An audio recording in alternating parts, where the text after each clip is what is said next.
I think we have heard quite a bit about the management of head and neck sarcomas, and also the sort of general idea that the concept of head and neck sarcoma is a bit of a misnomer, since there are many subtypes of this disease process, and much like head and neck cancer, when we use that word, it is a general and all-encompassing term, and we should really think about the nuances as we think about how to manage this disease process.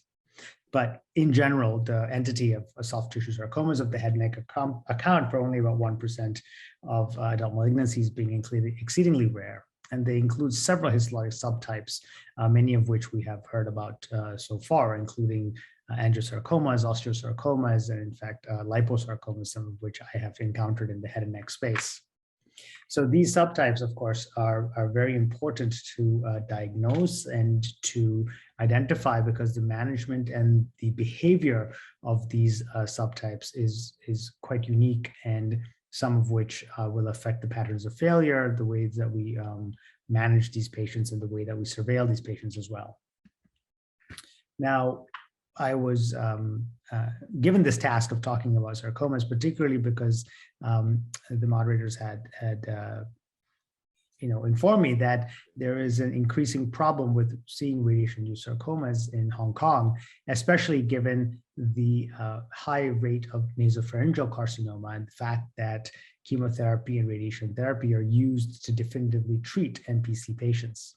And so as the NPC patients are cured, and they live longer and longer, there's a greater possibility of developing these radiation-induced sarcomas. So for the rest of this talk, I will really focus mostly on radiation-induced sarcoma as opposed to other subtypes.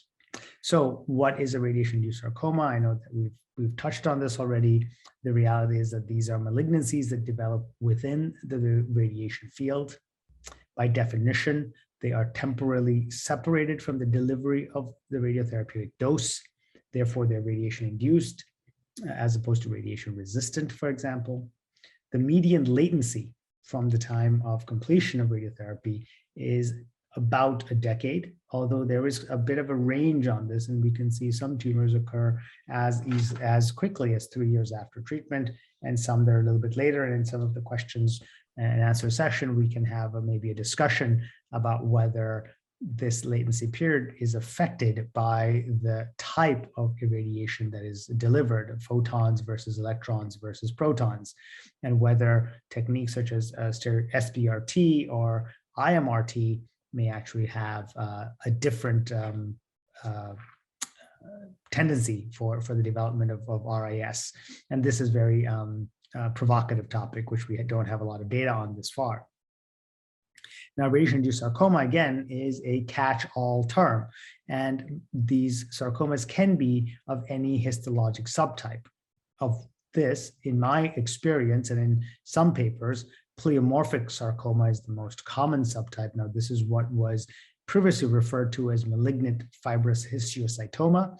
When I was in training, that's what we called it, MFH. But now we refer to these more commonly as pleomorphic sarcomas, or sometimes sarcoma not otherwise specified, NOS.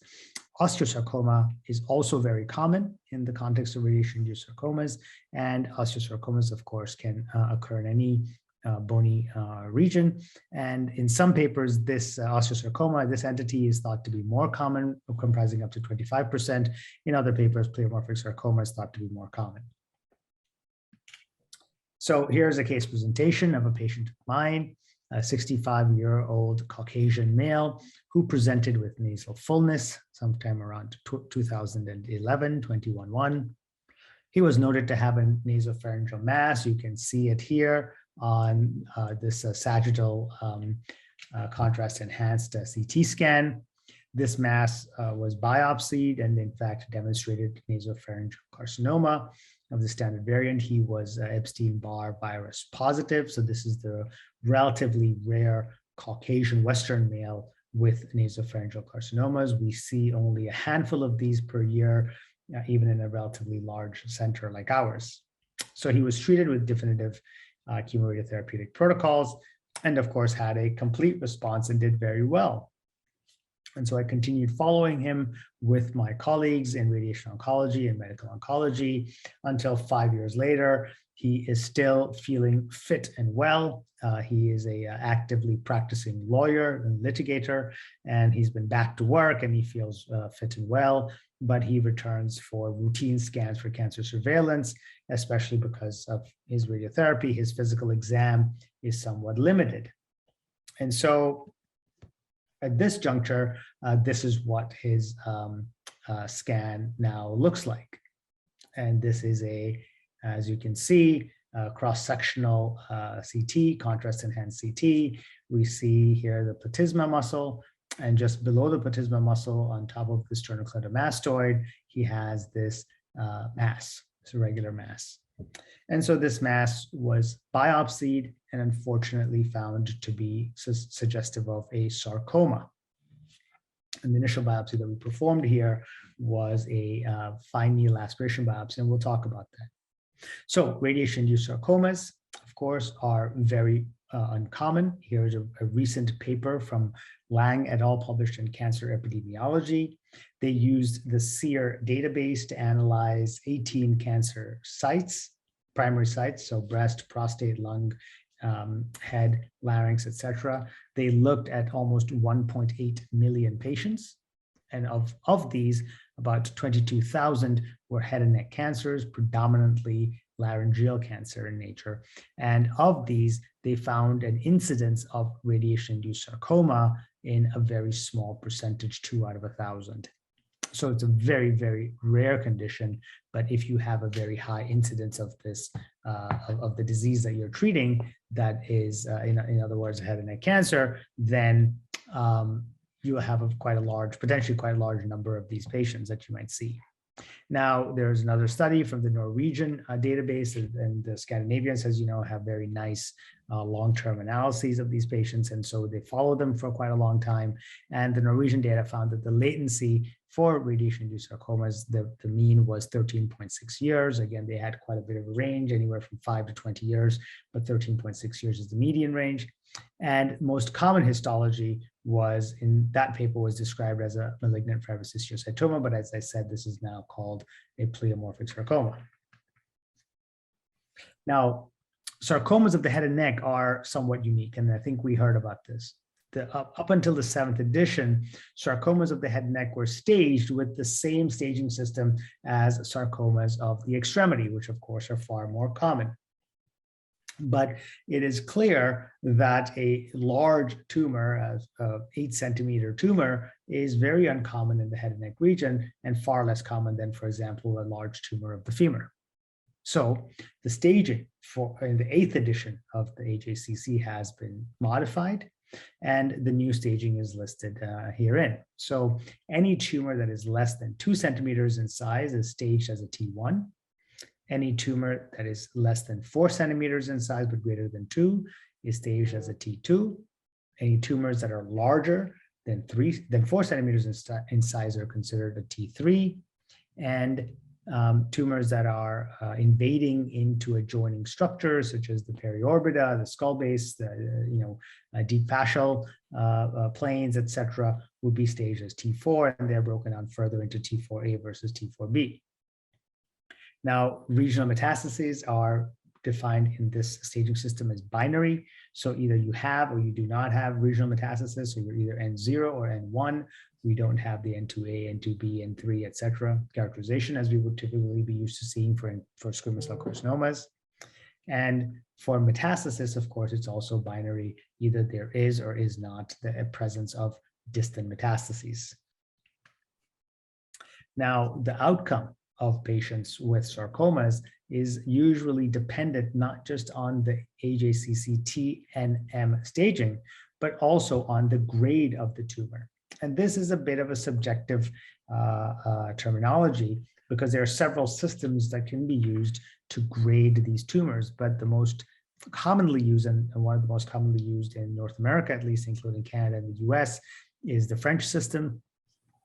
And in this, there are 3 main entities that the pathologist will comment upon: the presence of mitosis, the differentiation of the tumor, and then the presence of necrosis.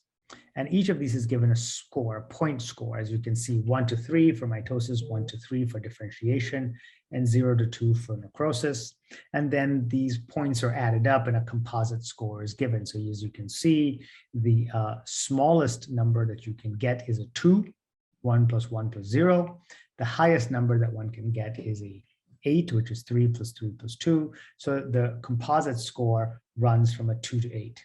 And here, grade 1 is a tumor that is anywhere from 2 to 3 points, whereas a grade 3 is 6 to 8 points. And you can see that I've listed it here. And the grading really does affect the outcome of these patients. Now, clearly, this grading requires tissue diagnosis since measuring mitoses, necrosis, etc., requires architecture.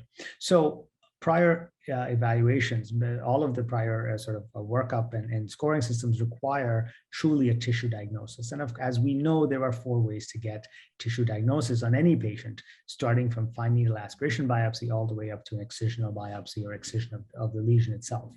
Now, the reality is that many of these sarcomas are diagnosed on excisional biopsy. A patient presents with a neck mass or a mass somewhere and undergoes an excision, and then, oh, they find out it's cancer, or we realize it's cancer afterwards. So I'm not going to touch on that topic quite as much because there are interesting data on that, but I'm going to focus on patients in whom you suspect a sarcoma due to prior radiation therapy, for example, NPC. What should you do for these patients? In my experience, a core needle biopsy is the preferred mode of diagnosis for these patients, because you can then get tissue architecture, which at least allows us to determine the mitoses per high power field, et cetera, although we may not see the necrosis. And as we saw in a couple of talks ago from Dr. Chen, our pathology colleague, she had to get 50 blocks from this ossifying fibroma to identify one area of invasion, which upstaged the patient to an osteosarcoma.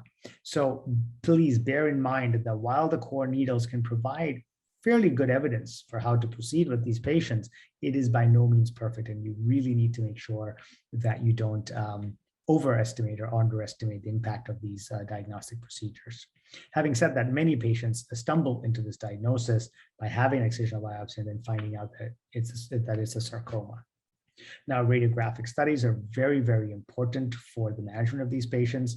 Cross-sectional imaging is the gold standard. In my practice, I like contrast-enhanced CT scans of the neck for diagnosis of these patients initially, and a CT scan of the chest, generally without contrast, to evaluate for distant metastases. Now, it is also a very fair point that for patients that have radiation-induced sarcomas, they have a previous diagnosis of malignancy, and so they may have other scanning modalities that have been used to manage these patients. And so, for example, a PET-CT scan may also be an excellent option for these patients.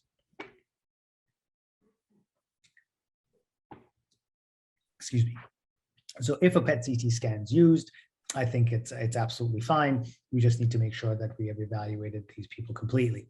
So this is a PET-CT scan of my patient that I just said about 5 years after his treatment.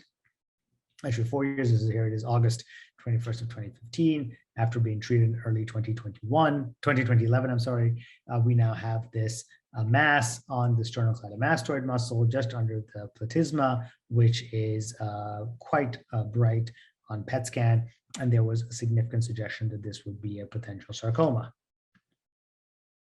So how do we manage these patients? So the cornerstone of management, as you've heard, is surgical extirpation, and I applaud our colleagues from Hong Kong who have done this very nice retrospective analysis comparing radiation-induced sarcomas versus de novo sarcomas and those patients that were treated with surgery versus without surgery in terms of demonstrating the separation of those curves, but it really speaks to the point that the cornerstone of management for these patients is complete surgical extirpation with wide negative margins. So you want to get as wide of a margin as possible, although we have to bear in mind that radical en bloc resection is often difficult given the fact that the head and neck anatomy poses a significant challenge for these patients in the ability to obtain large surgical margins without causing significant medical morbidity, for example, resecting the carotid artery or resecting a portion of the vertebra would be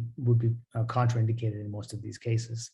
So going back to this, you can see that this tumor seemed like it was sort of encapsulated to the sternocleidomastoid muscle, and so we thought that this would be very amenable to resection in this case with a radical, basically a modified radical neck dissection, removing the sternocleidomastoid muscle in its entirety.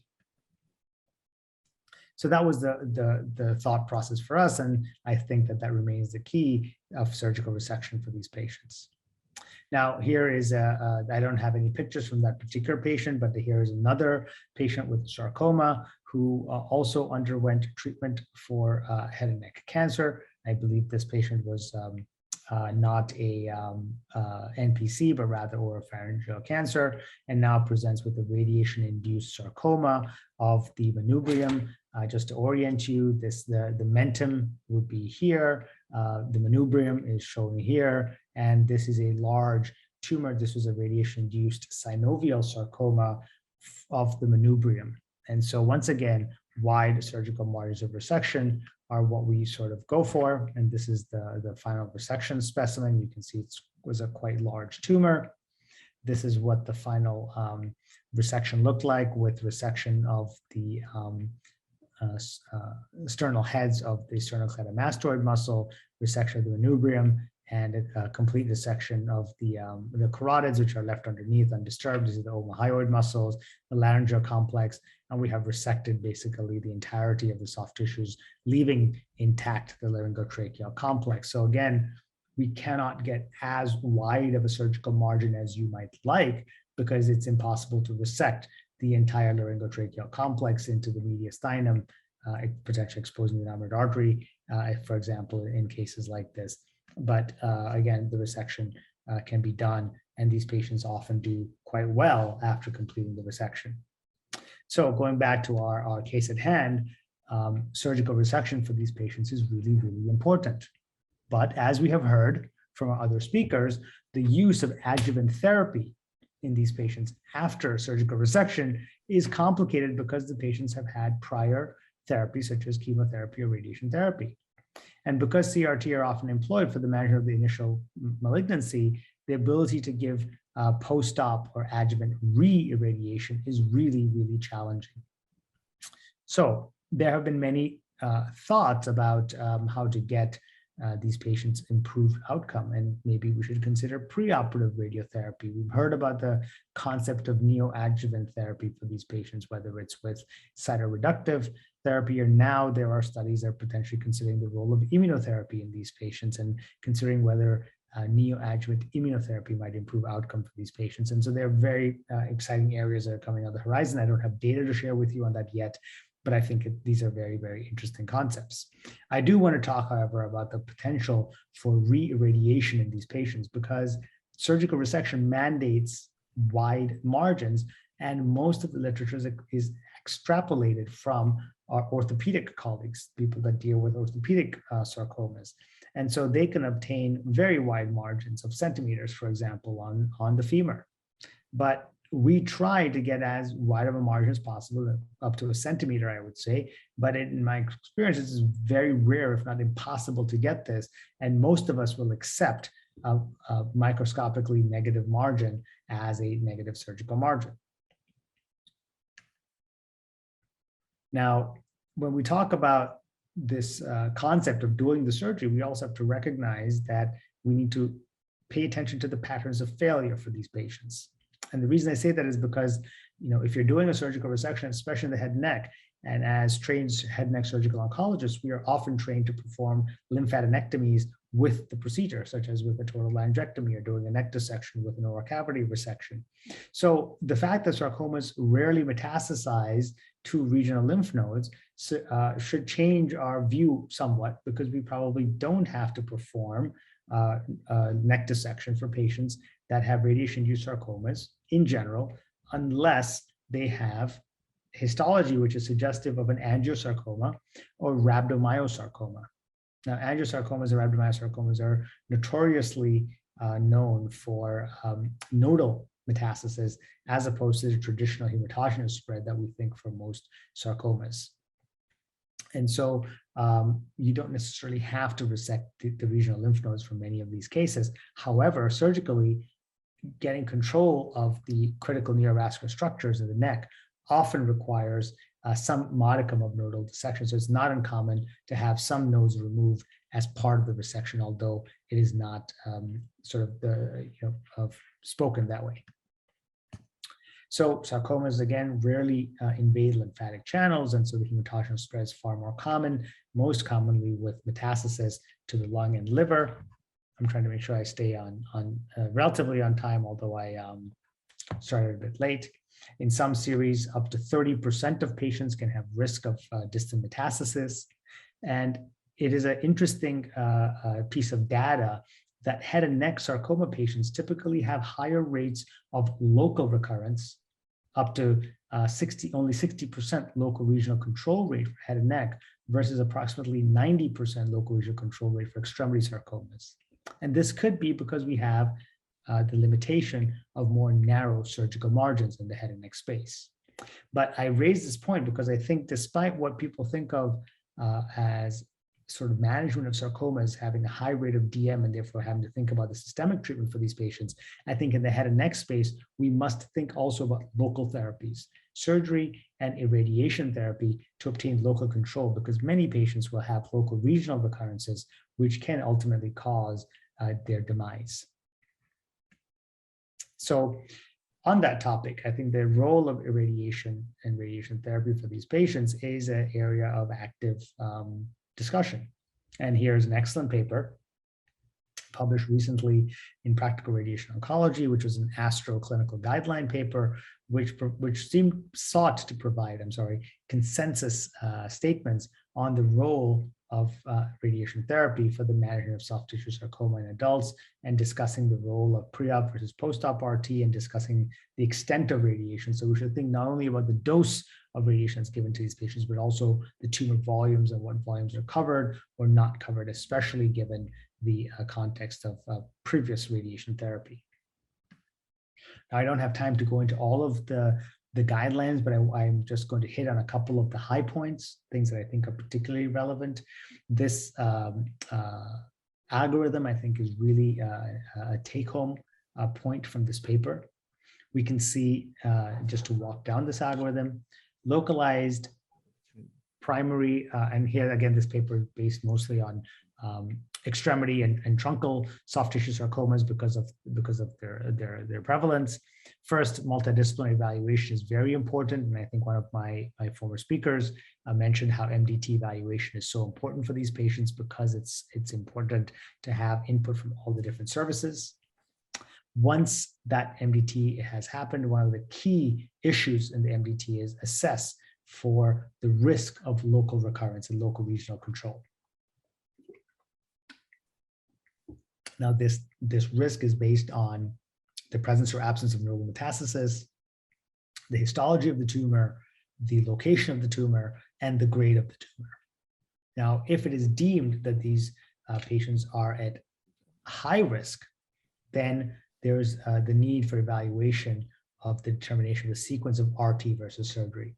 And one of the key issues here in terms of determining the high risk is the location, and therefore the ability to resect that tumor widely, right? If there is tumor that is on the spine or the deep cervical fascia, or the prevertebral fascia, it's going to be hard to get true negative margin of resection on that patient. And so it is very reasonable, if there's a high risk of local recurrence, to think about whether the patient could have preoperative radiotherapy followed by oncologic resection. And then if there is a unplanned or planned a positive margin, one can consider a post-op boost. And so post-op boosts should be considered for patients that you are really worried about local recurrence. And if you're thinking that there's a possibility intraoperatively for the surgeons, I would strongly encourage you to place fiducial clips at the site of the resection where you think you may have a close margin. And these surgical clips could be used by our radiation oncologists to plan for where the boost should be delivered so that they don't have to boost the entire surgical bed. Okay. Now, if pre-op RT is not feasible or not possible or declined for some reason, the alternative would be oncological resection followed by post-op RT. And so we play our hands as we're dealt. Now, for low risk patients or patients who you think you should be able to get a good resection, have a low risk of local recurrence, then the question is, are margins widely achievable or wide negative margins achievable? So for example, if you think about my patient that had a relatively localized sarcoma sitting in the sternocleidomastoid muscle, I thought that wide margins would be achievable for that patient. And so for this patient, we went on for oncological resection. And then if you have negative margins and no adverse features, you can surveil them. If there are positive margins and some other adverse features, we can consider re-resection if possible. If not, postoperative RT. So you can sort of follow the paradigm. If wide margins you think are not achievable, then once again, go back to this algorithm and consider pre-op versus post-op radiotherapy. So in my patient, I took him to the operating theater, and you can see here the pathology report. There's a right neck mass, which I resected. This again came back as an undifferentiated pleomorphic sarcoma. And you can see here, I bolded it, tumor extends to the inferior resection margin of the specimen. All other resection margins are free of tumor. And the inferior resection margin was the inferior aspect of the sternocleidomastoid muscle as it inserted into the clavicle, into the clavicular and sternal heads. And because of this, you can see I was able to resect additional margins. I was able to take the periosteum off the clavicle. In fact, I performed a limited clavicular resection to obtain additional margin to just be as comprehensive as I could be. So effectively, he had a modified radical neck dissection, which was removing the sternocleidomastoid muscle. And although, as I said, we don't plan to perform a neck dissection for these patients, there is no true indication for nodal metastasis and therefore nodal dissection for that reason. The reality is when you're in the neck and doing this kind of surgery, there are going to be some nodes that come with you. And you can see here that we removed one lymph node in the neck from this kind of surgery. We removed the remainder of the sternocleidomastoid muscle. We removed a few other lymph nodes in this area as we removed the SCM, and you can see we took 3 lymph nodes. I assure you that this is not the typical neck dissection that's performed at the University of Pittsburgh Medical Center. We pride ourselves on having many more lymph nodes than this, but in the context of having prior irradiation therapy, you can see that these are typically node depleted necks. But given the fact that there was tumor that extended to the margin of resection on the initial specimen, although we were able to re-resect it, we still felt that this patient had a high risk of local recurrence, and we thought about treating him with re-irradiation. So how can we re-irradiate these patients? Now, standard radiation therapy fields can be used, IMRT, etc. However, those are often challenging. And so in our practice, we prefer to re-irradiate these patients with stereotactic radiosurgery or SBRT. And in this case, I had placed clips around that clavicular resection site so that I was able to then remove or load that area with a little bit more of a boost. In fact, for stereotactic radiosurgery planning, I will do it with our radiation oncologist as a combined multimodality approach, and we will actually plan together. So here we'll just go over some of these rough concepts of head and neck SBRT, some of the early reports and why we use it, and talk a little bit about modeling, and finally some of the final outcomes. So here is a typical case of a patient with a recurrent disease. This is not a sarcoma patient. This is a patient with recurrent head and neck cancer. Here's a CT, contrast enhanced CT, as well as a PET CT scan demonstrating the area of FDG avidity. This area can now be appropriately contoured. And in the context of recurrent disease, we have several options. First of all, before we jump into SBRT, before we get into that road, recognize that there are other ways to sort of treat this, either with the extreme regimen with platinum 5-FU and cetuximab, or platinum 5-FU, and a couple of RTOG trials that have tried to use irradiation plus cytotoxic therapy, and you can see here there's a fairly high rate of toxicity. And so SBRT in our hands was we reasoned that it would provide an equivalent rate of local control and overall survival with less toxicity for these recurrent disease patients. Here's some initial data that was published from our institution in 2009.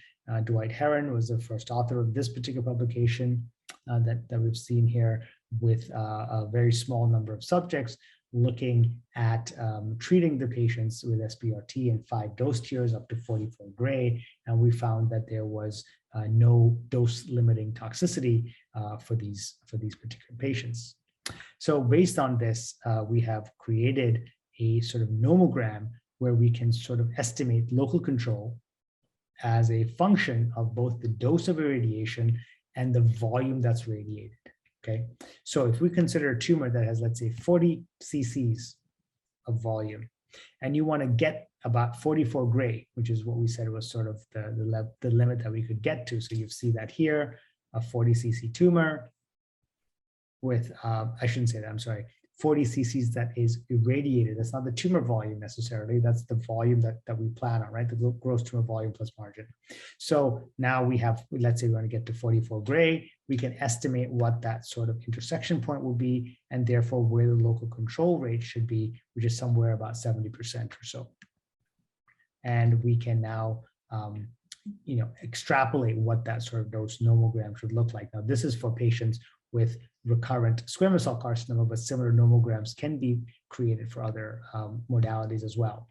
And in our hands, we found a clear dose response between local control and overall survival between 35 to 45 gray, especially for tumors that have a larger gross tumor volume of 25 cc's. And so we typically recommend hitting these patients with up to 40 gray, and we will do this in 8 gray for fraction over 5 fractions, so once a day for 5 days, and we can sort of get through this. So this is exactly what we did for our patient. In the interest of time, I'm going to kind of jump through, but you can see here a couple of studies looking at cetuximab plus SBRT, both on the French cohort as well as our own data, which was published. And we can now use these data to treat patients with radiation-induced sarcomas in the postoperative setting, because we know that these patients tend to have worse outcomes when compared to de novo, 39 versus 53%. Here's some data that was published by Brian O'Sullivan and colleagues from Toronto. And this reduced outcome, we possibly may be due to the inability to offer these patients any adjuvant therapy, that we're sort of limited to radiation therapy, we're limited to surgery alone, given the fact that currently chemotherapy has a relatively small role. I know that we saw some very exciting data on upcoming trials with chemotherapy for these patients, and immunotherapy clearly is going to change the role for this. But as of now, this adjuvant chemotherapy has, in my opinion, a relatively small role. Now back to our case. So our patient underwent adjuvant re-irradiation with SBRT to 44 gray, delivered over 5 fractions. This was completed shortly after, in the new years of 2016, after he had had a chance to recover, or maybe end of 2015. And I recently saw him for his annual visit. So this is now 2021, almost the end of 2021. So 5 years after, and he has no evidence of disease and is doing very well. So given the fact that he has a 2.8 centimeter sarcoma, that we were able to get good margins of resection and re-irradiate, he has done well, although this is completely an anecdotal case study. So finally, in summary, I think that this algorithm really sums up the current concepts in the management of patients with sarcomas of the head and neck, surgically resectable, especially radiation-induced sarcomas. I think the key is to think about local regional risk and how we can stratify the patients. And if they have low risk, then I think surgical resection with wide negative margins, if feasible, should be attempted. If it cannot be, then I think that we should consider giving these patients preoperative RT with oncologic resection, if feasible, based on the dose-limiting toxicities of prior radiation and the time window and the radiobiological efficacy that we can think of there, or oncological resection with postoperative RT. Now, future directions clearly include the developments in immunotherapy, the refinements of intraoperative margins so that we can know where the surgical margins are close and we can resect them completely. And this may include image-guided surgery, which is a really hot topic that is being developed currently, and incorporation with minimally invasive and new operative techniques. I didn't have a chance to get into this because this is a huge topic of of sarcomas of the head and neck, where we've been using robotic surgery to tackle sarcomas of the oropharynx and oral cavity. And I think there's really a spectacular area of innovation here and to help our possibility to help our patients. So with that, I'd like to stop and thank the members of my surgical team and laboratory team that have helped me to do all of this interesting work.